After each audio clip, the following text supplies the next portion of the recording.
Hi guys, it's Sheena. Today we're going to be discussing the legacy of Thomas Jefferson. When Thomas Jefferson was settling his affairs, he wrote down what he wanted on his epitaph. The epitaph states, "Here is buried Thomas Jefferson, author of the Declaration of Independence, of the Statute of Virginia for religious freedom, and the father of the University of Virginia." These three achievements are what Jefferson considers his legacy. So today I will be discussing these three defining moments in Jefferson's career.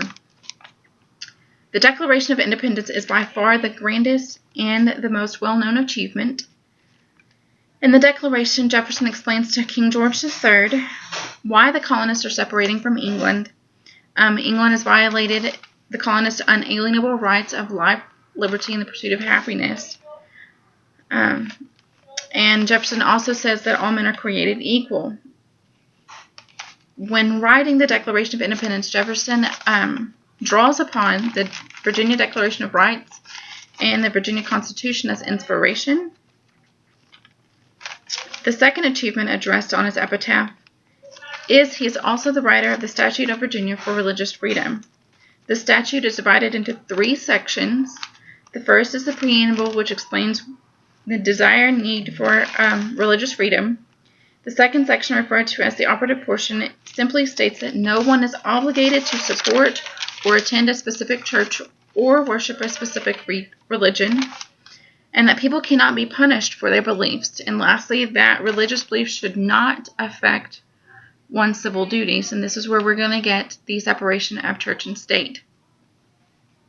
The last section of the statute explains that legislator has the power to repeal the statute. However, in doing that, it is a direct violation of man's natural rights. And according to Daniel Dreisbach, the concepts enshrined in Jefferson's bill, it is frequently argued, found eventual expression and ultimate influence in the subsequently enacted First Amendment religious clauses.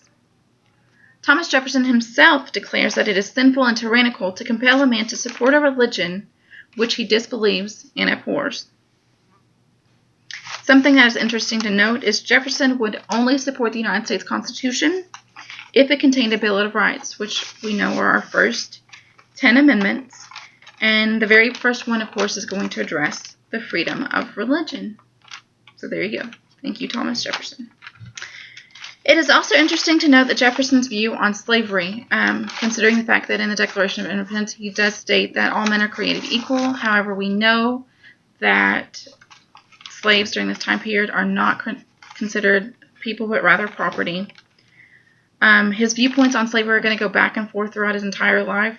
Sometimes he's going to be pro-slavery, and sometimes he's going to be anti-slavery. Jefferson owned 200 slaves, yet in the first draft of the Declaration of Independence, he spoke out very strongly against the transatlantic slave trade. The popularforce.org website claims that Jefferson once thought blacks to be inferior, but later, in reflection, thought that slavery hindered their abilities. Again, Jefferson's going to go back and forth on this issue throughout his entire life. The last accomplishment of Thomas Jefferson was that he founded the University of Virginia in 1819. The university opened for students in 1825 with 8 faculty members and 68 students.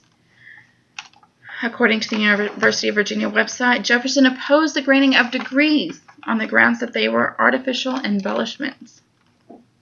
In conclusion, Jefferson's legacy and achievements were the Declaration of Independence, the Statute of Virginia for religious freedom, and the founding of Virginia.